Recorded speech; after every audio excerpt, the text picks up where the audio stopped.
Hello, everybody, and welcome back to another single song reaction. Linkin Park has released a new single that will be accompanying their greatest hits called Paper Cuts, which is coming out very soon, unless it's already out. I'm not sure. I think the Paper Cuts is coming out in the next couple of weeks, but this new single is out. It's called Friendly Fire. And it is a song that they wrote for their most recent album, One More Light, which is one of my favorite Linkin Park albums, actually. And do you know it? What are you familiar with in terms of Linkin Park? Just the radio hits. Just the big radio hits.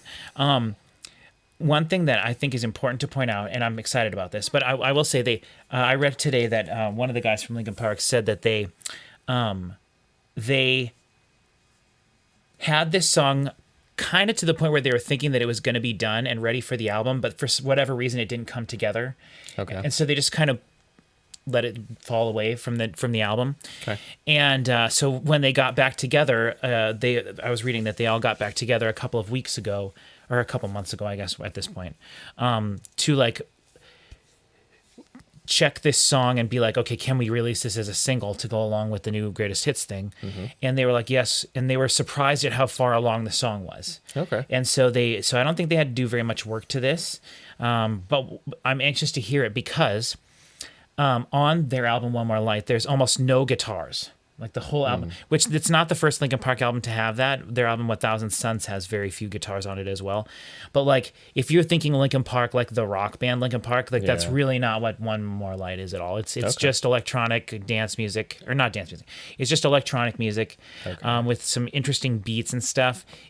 But they could have done whatever they wanted to this song, like more recently. But they didn't record like new instrumentals or anything. I don't know. They may have recorded some things for it. I don't know. Because they could have added a guitar. That's my question. That's why I'm wondering. Like, is there going to be a guitar in this, or is it going to sound like a song from One More Light? Yeah. Because I do think that the songs from their singles from One More Light are definitely different sounding than a lot of their singles from their catalog. Okay. They do have a lot of songs that aren't heavy songs. That were singles. They had a lot of singles that weren't heavy songs. Yeah.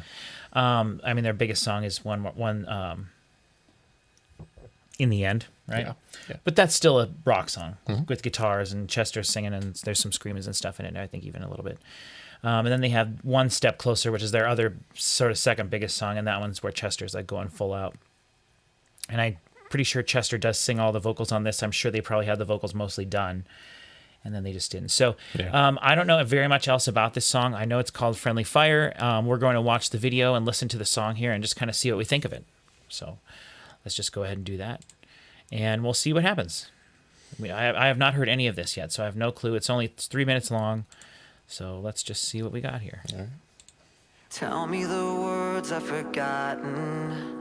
What we were okay, so this is probably them sitting here listening to it, deciding what they want to do to it. Into the darkness, through an empty open door. Can't put back what's been broken, can't change the moment. Oh, it's cool that they have video footage of him actually singing it. We're pulling apart for no reason.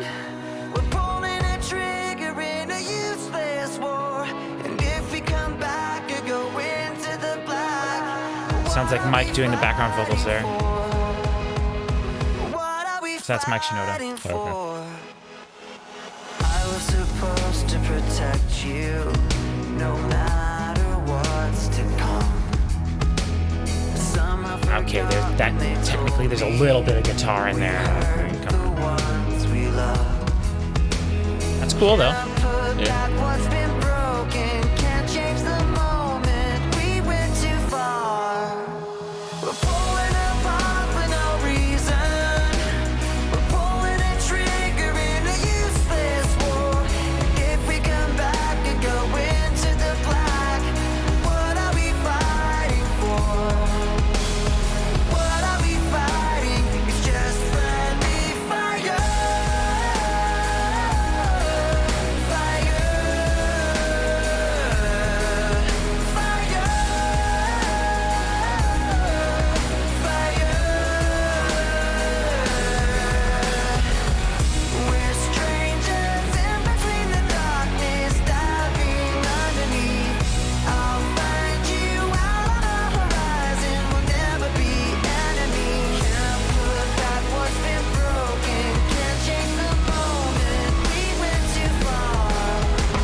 Ensure your passion. Come on, shut up. Okay, so I'm curious to see what you thought about that, not being a like big Linkin Park fan or anything like that. It was fine.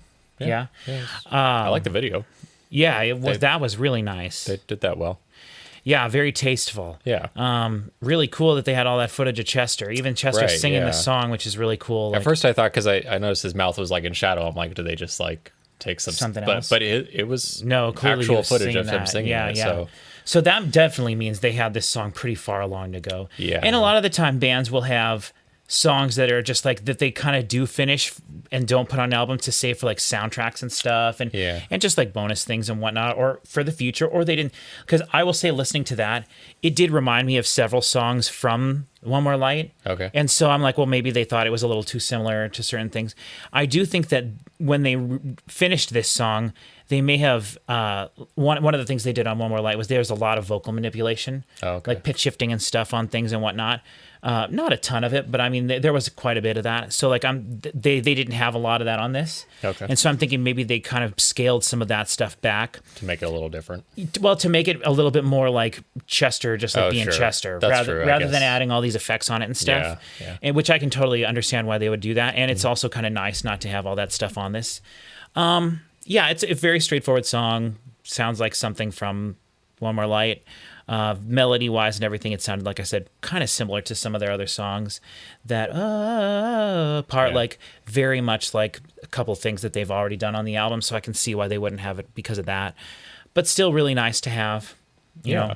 I wonder if they have anything else in the. Yeah, it makes me wonder if archives. they have other stuff. I mean, I'm sure they're the kind of people, and Mike is the kind of guy that like I'm sure was recording constantly, always, all the time. Yeah. So I'm sure they have a lot of vocal things of Chester just trying things. Yeah. You know, which is, you know, I don't know. It's kind of a tough thing whether or not a guy that they should release that stuff or not. You know. Hey, if the Beatles can do it, then. Yeah, I mean, on one hand, I'm like, well, if I would love to get anything that they have. Yeah. But on the other hand, it's like I don't know if it's fair to ask them to work on that stuff too much. Yeah, sure. Unless they want to, you know. I mean, it depends if they want to. If they want to put all the time and effort into that. If they want to look forward and try to come up with some sort of different sound or do whatever the future of the band is. Create something new or whatever. Like, I don't know. You don't want to spend too much time looking back like that. No. And it's tough. It's really is tough, you know, and they could work on it every now and then here and there to eventually have some sort of compilation thing or something. I don't know. Yeah. I don't know. And I do know the two, like Chester was in a band called Gray Days. And they were getting ready to release an album right before he died. Oh. Which because he died right after One More Light came out. Okay. The last Linkin Park album, he died like within months of the album coming out. And so he was in another band called Gray Days in the 90s before Linkin Park, and they had a whole album written, and they just kind of fell apart.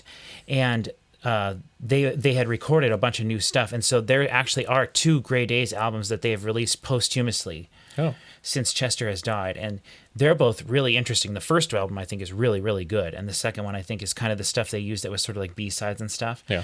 Which it's just not as good, in my opinion.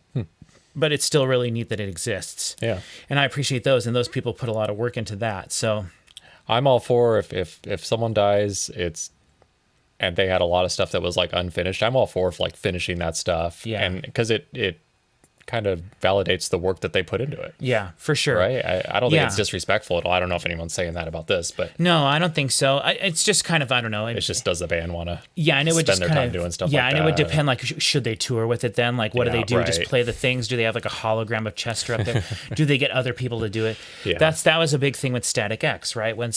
After Wayne Static died, like 10 years after he died, or it was less than that, I think, they got back together and started touring with this new guy who was basically like a robot version of Wayne.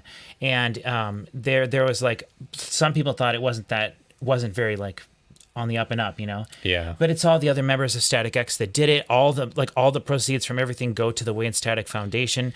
The guy who does it is like amazing and is like a legit awesome dude. Yeah. He's a very famous singer from other bands and things. And like they toured with, they were good friends with Wayne. Mm-hmm. So like I personally believe that what they're doing is really cool, and I don't have a problem with it, but I can understand why people would think it's a little shady, you know? Yeah. Or like, and it's a difficult situation.